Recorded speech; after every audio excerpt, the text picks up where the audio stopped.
Welcome in accountancy lecture. आज का हमारा टॉपिक है एडजस्टमेंट्स, जो कि फाइनल अकाउंट में ट्रीट की जाती हैं, क्योंकि एडजस्टमेंट हमारे फाइनल अकाउंट का एक बहुत ही इंपॉर्टेंट एक पार्ट है।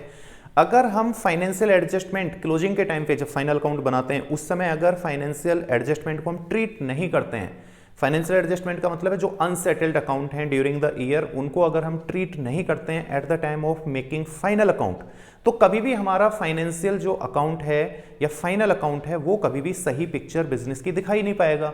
सही प्रॉफिट, सही लॉस, सही फाइनेंशियल पोजीशन, हमें कुछ भी नहीं पता चलेगा। तो एडजस्टमेंट जो टोटल हमारी फाइनेंशियल स्टेटमेंट के अंदर है वो 13 टाइप्स की हैं, 13 तरह की एडजस्टमेंट है।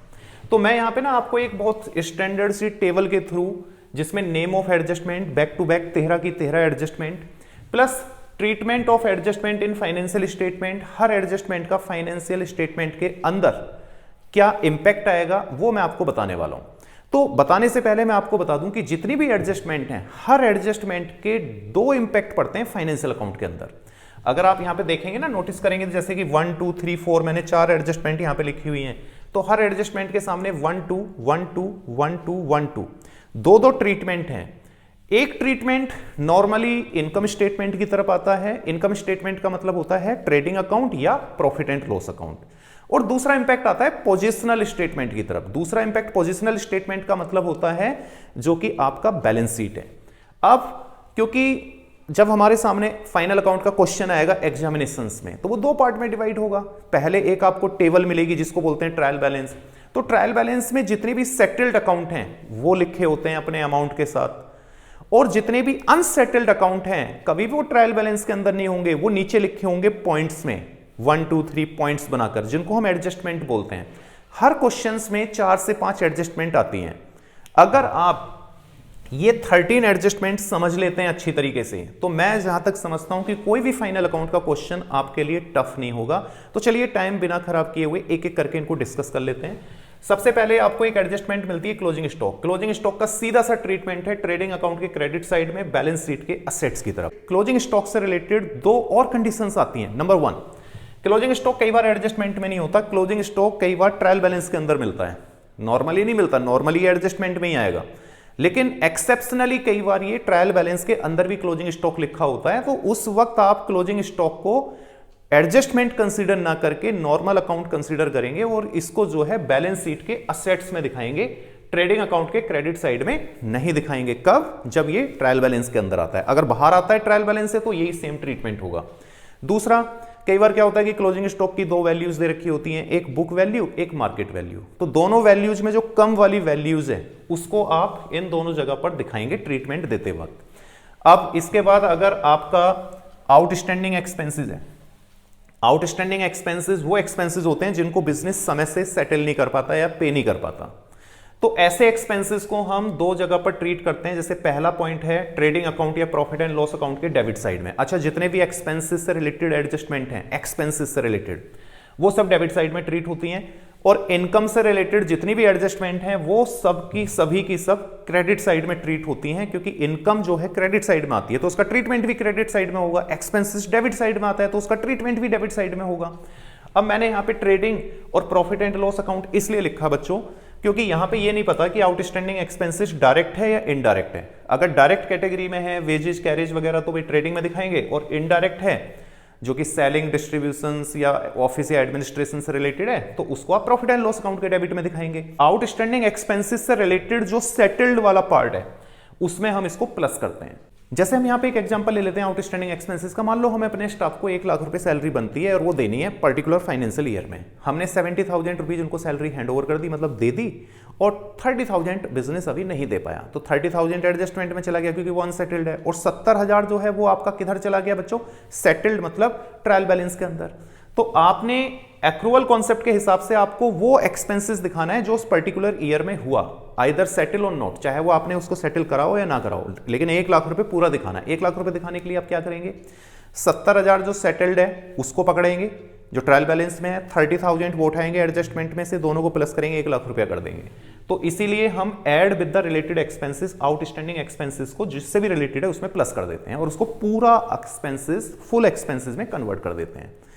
दूसरा इंपैक्ट, क्योंकि हमने ये पैसा नहीं दिया तो ये एक तरीके से हमारे लिए पेबल भी हो गया, लाइबिलिटी भी हो गया। तो ये बैलेंस शीट के लाइबिलिटी साइड में भी आएगा, आउटस्टैंडिंग एक्सपेंसेस जितने अमाउंट से हुआ है उतने अमाउंट से। अच्छा, तीसरी एडजस्टमेंट देख लो, prepaid expenses. Prepaid expenses outstanding expenses का उल्टा है। आउटस्टैंडिंग में आप एक्सपेंसेस दे नहीं पा रहे थे, प्रीपेड में क्या होता है कि जितना एक्सपेंसेस उस फाइनेंशियल ईयर में बना उससे ज्यादा आपने दे दिया। मान लो आपको सैलरी का ही एग्जांपल ले लेते हैं, आपने मान लो सैलरी देनी थी 1 लाख रुपए, आपने दे दी 1,20,000, लेकिन एक्रूअल कॉन्सेप्ट फिर आ गया। यहां पर एक्रूअल जो है इंजेप्शन फिर आ गया, जो प्रिंसिपल्स वाले चैप्टर में आपने पढ़ा होगा। वो क्या कहता है कि जितना एक्सपेंसेस है उतना ही दिखाओ। तो उसके लिए आप क्या करेंगे, 1,20,000 में से 20,000 माइनस करेंगे तभी तो 1 लाख रुपए बनेगा। तो देखो क्या किया, जब हम प्रीपेड एक्सपेंसेस को टारगेट करते हैं तो हम देखते हैं कि अगर वो डायरेक्ट है तो ट्रेडिंग अकाउंट की तरफ टारगेट होगा, और इनडायरेक्ट है तो प्रॉफिट एंड लॉस अकाउंट की तरफ टारगेट होगा, और वो भी किधर, डेबिट साइड में। अब चूंकि हम सैलरी की बात कर रहे हैं तो प्रॉफिट एंड लॉस अकाउंट के डेबिट में होगा। तो ये करेंगे less with the related expenses. 1,20,000 आपने पे किया था, 20,000 एक्स्ट्रा है तो उसको हटाओ, 1 लाख रुपए बन गया। माइनस करने के बाद सही पिक्चर चली गई अकाउंट में। सही पिक्चर जाने का मतलब है कि सही फाइनेंशियल रिपोर्ट आने वाली है ना फिर आखिर में आपकी, इसका मतलब। अब दूसरा इंपैक्ट, क्योंकि आपने पैसा एक्स्ट्रा दे दिया तो बिजनेस हो गया जी स्ट्रॉन्ग। अब बिजनेस जब स्ट्रॉन्ग होता है तो वो असेट्स की तरफ रिफ्लेक्ट करता है। तो बिजनेस यहां बैलेंस शीट में असेट्स की तरफ वो प्रीपेड एक्सपेंसेस की जो भी वैल्यू है उसको दिखाएगा। नेक्स्ट देखो एक्रूड इनकम। बच्चों बड़ा सिंपल सा चैप्टर है, दिमाग लगाते रहो सब क्लियर हो जाएगा। और इसको ना नोट डाउन कर लेना अपनी नोटबुक में, और जब आप अपने न्यूमेरिकल पे प्रैक्टिस करेंगे ना तो आप जब इनको अप्लाई करेंगे तो जो ट्रीटमेंट यहां पे लिखा हुआ है वही ट्रीटमेंट आपको अपने सोल्यूशन में भी देखने को मिलेगा अगर आप इलस्ट्रेशन से करते हैं तो। अब देखो एक्रूड इनकम का मतलब है कि भैया income earned but not received, काम कर दिया, पैसा कमा लिया एज पर एग्रीमेंट, लेकिन हाथ में नहीं आया। मान लो आपने किसी के यहां काम किया, कमीशन मिलना था 1 लाख रुपए, उसने आपको 40,000 रुपीज दिए, तो 60,000 क्या हो गया, 60,000 हो गया एक्रूड इनकम। अब एक्रूअल जो इंजेप्शन है कॉन्सेप्ट है वो फिर आ गया यहां पर प्रिंसिपल वाला। वो ये कहता है कि आपने जितना कमाया वो पूरी इनकम दिखाओ आप उस साल की जिस साल में आपने वो इनकम कमाई है, इधर रिसीव्ड और नॉट। तो यहां भाई हमने जो कमीशन है वो 1 लाख रुपए कमाया ना, तो मिला तो 40 ही है ना, जो ट्रायल बैलेंस के अंदर 40 लिखा हुआ है और 60,000 लिखा हुआ है एडजस्टमेंट में एक्रूड के नाम से। तो 1 लाख रुपए करने के लिए आपको क्या करना पड़ेगा, इनकम को प्लस करना पड़ेगा। अब चूंकि इनकम जो है कभी भी ट्रेडिंग अकाउंट में नहीं आती, इसलिए उसको केवल प्रॉफिट एंड लॉस अकाउंट में दिखाएंगे, और इनकम कभी डेबिट साइड में नहीं आती इसलिए उसको क्रेडिट साइड की तरफ ट्रीट करेंगे। और क्या करेंगे, add with the related income. मतलब जो हमारी इनकम रिलेटेड 40,000 कमीशन में रिसीव्ड हुआ था उसमें 60,000 प्लस कर देंगे तो 1 लाख रुपए पूरा हो गया, हमारा काम हो गया, सही इनकम पहुंच गई अपनी जगह पर। अब सही फाइनेंशियल रिपोर्ट निकलेगी। उसके बाद चूंकि इनकम हमारा पैसा सामने फंसा हुआ है एज ए बिजनेस, सामने वाले ने हमारी इनकम का पैसा रोका हुआ है, तो हम स्ट्रांग हैं यहां पर। और जब हम स्ट्रांग होते हैं तो असेट्स की तरफ जाते हैं, तो ये बैलेंस शीट के असेट्स की तरफ आएगा। क्या, एक्रूड इनकम जितना भी है हमारा। अगली 4 एडजस्टमेंट है यहां पर, जैसे advance income, depreciation, interest on capital, interest on drawing. तो एक एक करके इनको भी समझ लेते हैं बैक टू बैक। जैसे एडवांस इनकम, एडवांस इनकम जो है, क्योंकि इनकम की बात कर रहे हैं ना, तो इनकम तो केवल प्रॉफिट एंड लॉस अकाउंट में आती है और वो भी क्रेडिट साइड में हम उसको ट्रीट करते हैं। तो हम लिखते हैं profit and loss account credit side. इसको क्या करेंगे, less from the related income. इसको क्या करेंगे, less from the related income. इसका कारण क्या है, मान लो हमें इनकम होती है कमीशन के तौर पे 50,000 रुपए। हमें पता चलता है कि हमने जो काम किया ना इस फाइनेंशियल ईयर में वो 40,000 का किया था, 40,000 का। 10,000 तो हमें सामने वाले ने एडवांस दे दिया अगले साल का। फिर एक्रूअल कॉन्सेप्ट आ गया। एक्रूअल कॉन्सेप्ट क्या कहता है, आप अपनी इनकम में वही इनकम दिखा सकते हैं जो इनकम उस पर्टिकुलर फाइनेंशियल ईयर की है जिस ईयर का आप फाइनल अकाउंट बना रहे हैं। तो वो तो 40,000 है ना, और मिली कितनी है, 50,000, जिसमें 10,000 एडवांस है। तो 40,000 करने के लिए क्या करना पड़ेगा बच्चों, 40,000 करने के लिए लेस फ्रॉम रिलेटेड इनकम। 50,000 में से जो 10,000 एक्स्ट्रा था वो माइनस कर देंगे, किस, कौन से वाला, जो एडवांस इनकम वाला है। दूसरा, क्योंकि काम किया नहीं, पैसा ले लिया, तो एक तरीके से आपकी लायबिलिटी भी बन गई ना, आपको अब काम करना पड़ेगा क्योंकि आप उसके अगेंस्ट पैसा ले चुके हैं। तो इसीलिए इसको बैलेंस शीट में लायबिलिटी साइड में भी दिखाते हैं, जो एडवांस इनकम का पार्ट होता है उस वैल्यू के साथ। दूसरा है डेप्रिसिएशन। डेप्रिसिएशन क्या होता है कि किसी भी एसेट्स की वैल्यू अगर कम होती है, जो टेंजेबल एसेट्स हैं, fixed tangible assets, due to wear and tear, accident, obsolescences, किसी भी रीजन से, तो अगर उसकी वैल्यू कम होती है तो वो डेप्रिसिएशन है। तो डेप्रिसिएशन एक तरीके का एक्सपेंस भी हो सकता है, एक तरीके का लॉस भी हो सकता है। दोनों ही कंडीशंस में ये डेबिट साइड में आएगा, क्योंकि एक्सपेंसेस लॉसेस डेबिट साइड में आते हैं। अब चूंकि ये इनडायरेक्ट एक्सपेंसेस है तो ये प्रॉफिट एंड लॉस अकाउंट के डेबिट साइड में आएगा। पहला पॉइंट पार्ट हो गया हमारा। दूसरा पार्ट, डेप्रिसिएशन चूंकि असेट्स पे लगता है, असेट्स पे लगता है ना डेप्रिसिएशन, तो इसीलिए ये बैलेंस शीट के असेट साइड में, क्योंकि ये असेट्स को कम कर रहा है इसलिए इसको डिडक्ट कर देंगे, कम कर देंगे फ्रॉम द रिलेटेड असेट्स। तो जिस असेट्स पे भी हमारा डेप्रिसिएशन लगा है उस असेट्स में से हम जितनी डेप्रिसिएशन की वैल्यू उस पे बनती है उसको माइनस कर देते हैं। इसके बाद हमारा नेक्स्ट है interest on capital. Interest on capital मतलब क्या होता है, देखो एक बिजनेस एंटिटी प्रिंसिपल बच्चों आपने पढ़ा होगा कि ओनर और बिजनेस दोनों सेपरेट होते हैं, डिस्टिंक्ट मतलब एक दूसरे से अलग होते हैं। तो अब ओनर जो पैसा बिजनेस में लगाता है बिजनेस के लिए कैपिटल बन गया। अब चूंकि वो बिजनेस का पैसा नहीं है, वो ओनर का पैसा है, क्योंकि owner accounting point of view से सेपरेट एंटिटी है, अलग है। तो अब बिजनेस जो है उस कैपिटल के ऊपर जो भी इंटरेस्ट बनता है वो ओनर को पे करता है। तो बिजनेस के पॉइंट ऑफ व्यू से तो ये एक्सपेंसेस हो गया ना, क्योंकि एडजस्टमेंट तो हम बिजनेस की कर रहे हैं ना। तो इंटरेस्ट ऑन कैपिटल एक तरीके से बिजनेस का एक्सपेंसेस है, तो इसीलिए इसको प्रॉफिट एंड लॉस अकाउंट के डेबिट साइड में दिखाते हैं जितना भी इंटरेस्ट ऑन कैपिटल बनेगा। अब दूसरा, ये इंटरेस्ट ऑन कैपिटल किसको पेबल है, ये पेबल टू ओनर है। और ओनर का जो पैसा बिजनेस में होता है वो कैपिटल कहलाता है। भाई पता है ना आपको बच्चों, जो ओनर का पैसा बिजनेस में लगा होता है बिजनेस के पॉइंट ऑफ व्यू से वो कैपिटल है। तो जितना इंटरेस्ट उस कैपिटल पर लगेगा वो उस कैपिटल को बढ़ाएगा। तो सीधा सा है कि बैलेंस शीट के लायबिलिटी साइड में इसको ऐड कर देते हैं जितना भी इंटरेस्ट ऑन कैपिटल है, किसके साथ, ओपनिंग कैपिटल के साथ। इंटरेस्ट ऑन कैपिटल के बाद जो इंटरेस्ट ऑन ड्राइंग है ये जस्ट इसका अपोजिट है। इंटरेस्ट ऑन कैपिटल बिजनेस के लिए एक्सपेंसेस था, इंटरेस्ट ऑन ड्राइंग बिजनेस के लिए इनकम है। क्योंकि जब ओनर बिजनेस का पैसा यूज करता है तो बिजनेस ना उस पे से इंटरेस्ट लेता है, क्योंकि as per the entity principle owner और बिजनेस अलग अलग हैं। अगर ओनर बिजनेस का पैसा यूज करता है अपने पर्सनल यूज के लिए तो ऑब्वियसली बिजनेस को भी राइट है उससे इंटरेस्ट लेने का। तो अब ये जो इंटरेस्ट बिजनेस के पास आएगा एज ए इनकम आएगा, तो ये प्रॉफिट एंड लॉस अकाउंट के क्रेडिट साइड में आता है। क्योंकि मैंने अभी कुछ देर पहले आपको बताया था कि जितनी भी इनकम्स हैं वो क्रेडिट साइड में रिफ्लेक्ट करती हैं प्रॉफिट एंड लॉस अकाउंट के। दूसरा जो इंटरेस्ट ऑन ड्राइंग है इसका सेकेंड इंपैक्ट पड़ेगा बैलेंस शीट की लायबिलिटी साइड में, जो है ये क्योंकि ओनर से रिलेटेड वैल्यूज है ना, ओनर से चाहे आप रिकवर कर रहे हैं या ओनर को दे रहे हैं, तो दोनों ही कंडीशंस में हम उसके कैपिटल अकाउंट से मैनेज करते हैं। जब हम ओनर को पैसा दे रहे थे as a interest on capital तो आप देखो हमने उसके कैपिटल में प्लस किया। अब चूंकि हम ओनर से ये पैसा ले रहे हैं as a income interest on drawing, तो इसीलिए हम उसकी कैपिटल में से ही मैनेज करेंगे। तो ओपनिंग कैपिटल में से जितना इंटरेस्ट ऑन ड्राइंग है उतना पैसा माइनस कर दिया जाता है। अब बैक टू बैक यहाँ पे 3 एडजस्टमेंट और हम यहाँ पे डिस्कस करेंगे जो ऑलमोस्ट एक दूसरे के सिमिलर ही हैं। जैसे कि यहाँ पे लिखा हुआ है बैड डेप्ट, प्रोविजन फॉर बैड डेप्ट on bad and doubtful debtor, provision for discount on bad and doubtful debtor. जो कॉमन बात है यहाँ पे इन तीनों एडजस्टमेंट के अंदर, वो कॉमन फैक्टर ये है कि ये तीनों की तीनों सन्ड्री डेटर से रिलेट करेंगी।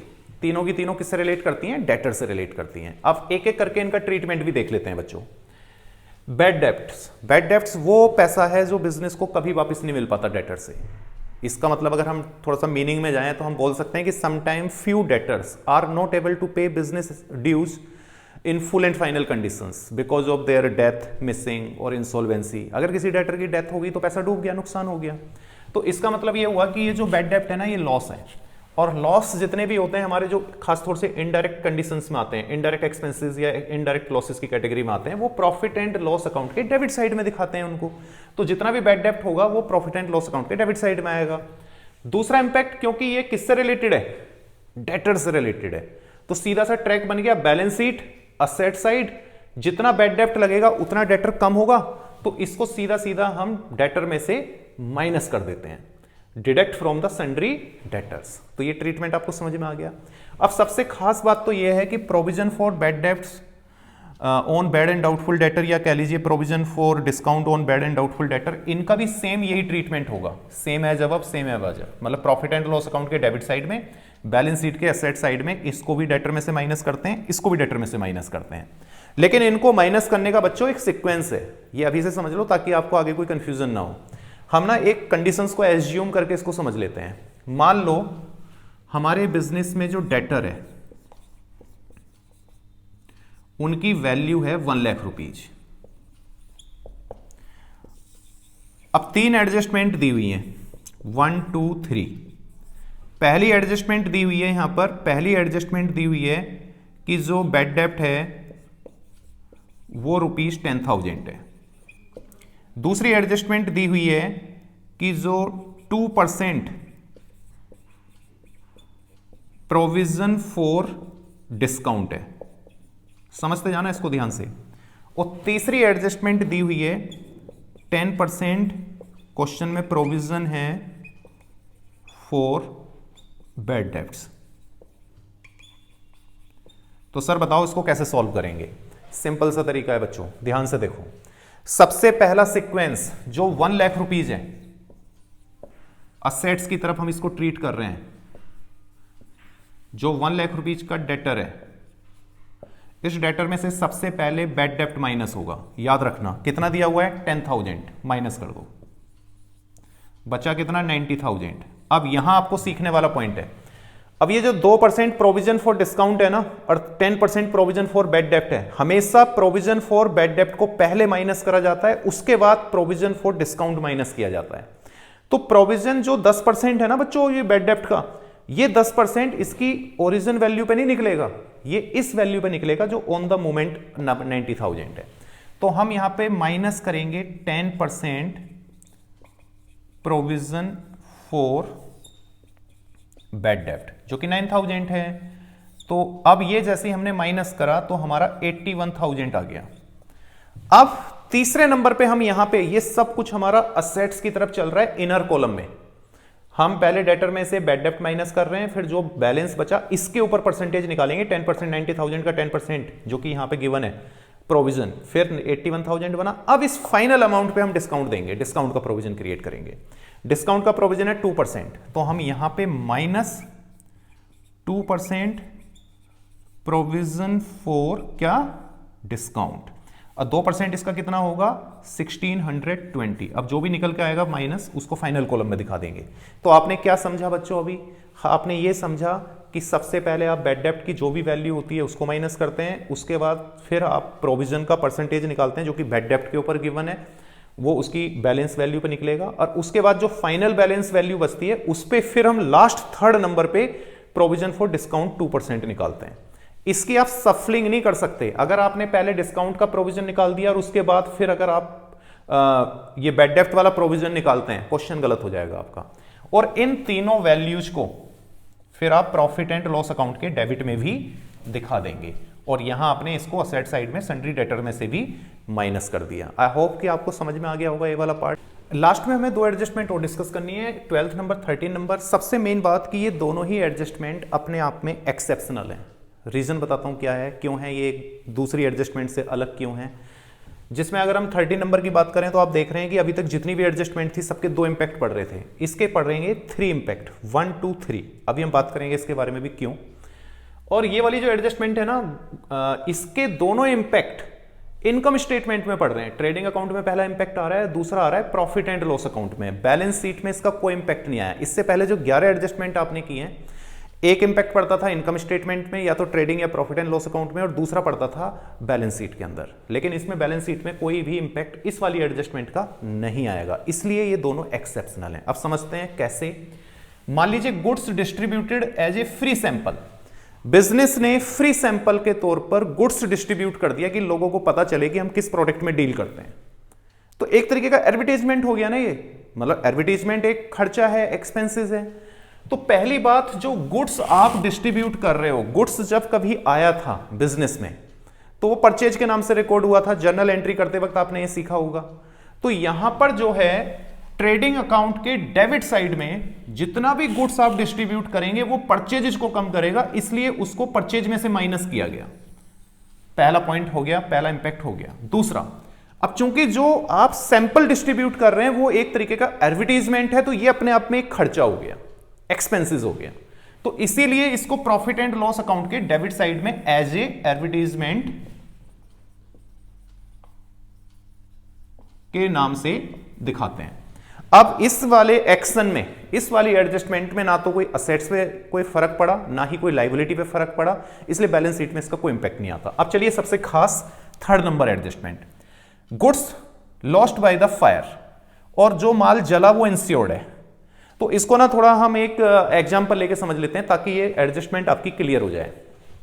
मान लो जो गुड्स लॉस्ट बाय फायर, जो माल जला खत्म हो गया, उसकी कीमत थी 10,000 रुपीज, और हमें जो क्लेम रिसीव्ड हुआ क्योंकि वो इंश्योर्ड था, और हमें, क्योंकि जब कोई चीज इंश्योर्ड होती है और अगर मान लीजिए वो डैमेज हो जाती है तो उसके बदले में कुछ तो क्लेम मिलता है ना बच्चों में, वो क्वेश्चन में लिखा हुआ है कि आपको क्लेम मिला। मान लो हमें क्लेम मिला 8,000 रुपीज, और ये डैमेज है हमारा, ये लॉस्ट है, ये डैमेज हुआ 10,000 का गुड्स, और आपका 8,000 रुपए जो है क्लेम मिल गया आपको। तो पहली चीज, जब गुड्स आपका डैमेज हुआ तो परचेजिंग को खत्म करेगा, क्योंकि परचेज्ड करके तो गुड्स आया था, तो परचेजिंग 10,000 की कम हो गई बच्चों आपकी, क्योंकि 10,000 का माल जल गया ना आपका। तो देखो पहला इंपैक्ट, ट्रेडिंग अकाउंट के डेबिट साइड में, क्योंकि परचेजिंग डेबिट साइड में आती है, तो डेबिट साइड में इसको डिडक्ट करेंगे फ्रॉम द परचेजेस। किस में से माइनस करेंगे? परचेजेस में से। कितना माइनस करेंगे? -10,000। दूसरा, आपका एक्चुअल लॉस कितना हुआ? 2,000 रुपीज का एक्चुअल लॉस तो यही हुआ ना। तो यहां पे प्रॉफिट एंड लॉस अकाउंट के डेबिट साइड में जो एक्चुअल लॉस है, लॉस बाय फायर करके, वो केवल 2,000 आप दिखाएंगे। दूसरा इंपैक्ट आ गया प्रॉफिट एंड लॉस अकाउंट के डेबिट में। तीसरा इंपैक्ट, क्योंकि जो क्लेम आपको रिसीव्ड हो रहा है या रिसीव होगा, ये आपका राइट है, क्योंकि आपने इंश्योरेंस इसीलिए कराया था कि अगर फ्यूचर में कभी कोई अनहोनी हो जाए तो वो पैसा आप जो इंश्योरेंस कंपनी है उससे ले लें। तो इंश्योरेंस कंपनी जो आपको पैसा दे रही है, जिसके लिए आप एंटाइल्ड हैं, वो है 8,000 रुपए। तो वो एक तरीके की आपकी असेट्स हो गई। तो बैलेंस शीट के असेट साइड में आप क्लेम रिसीव्ड करके 8,000 रुपए दिखा देंगे। तो इस तरह से ये 3 इंपैक्ट इस वाली एडजस्टमेंट के पड़ते हैं। जितना एक्चुअल लॉस हुआ वो प्रॉफिट एंड लॉस अकाउंट में, जितना एक्चुअल क्लेम मिलेगा आपको वो बैलेंस शीट के एसेट साइड में क्लेम के नाम से, और जो आपका डैमेज हुआ वो ट्रेडिंग अकाउंट में परचेज में से माइनस करके आप दिखाएंगे। तो आई होप सो कि एडजस्टमेंट आपको समझ में आई होंगी। बस अब जरूरत है कि इस वीडियो में जितनी भी एडजस्टमेंट आपको यहां पर मैंने कराई है, आप अपने नोट्स प्रिपेयर कर लो। नोट्स प्रिपेयर करने के बाद जूम मतलब इसको पॉज कर लेना वीडियो को, और जो भी है उसको नोट डाउन कर लेना एडजस्टमेंट्स को, और फिर जितने आपके न्यूमेरिकल हैं उनमें इनको अप्लाई करो। आई होप सो कि आप सारे क्वेश्चंस बहुत इजी और आसान तरीके से कर पाएंगे। अगर आपको ये वीडियो बच्चों पसंद आ गई है तो जरूर इसको लाइक करें, कमेंट्स कर दें, और इस चैनल को भी सब्सक्राइब कर दें। और जो फ्यूचर डिमांड है आपकी वीडियोस को लेकर, वो कमेंट्स में लिख सकते हैं, ताकि मैं उनको भी थोड़ा सा ध्यान में रख के आपके लिए वीडियो बना सकूं। थैंक यू सो मच बच्चों।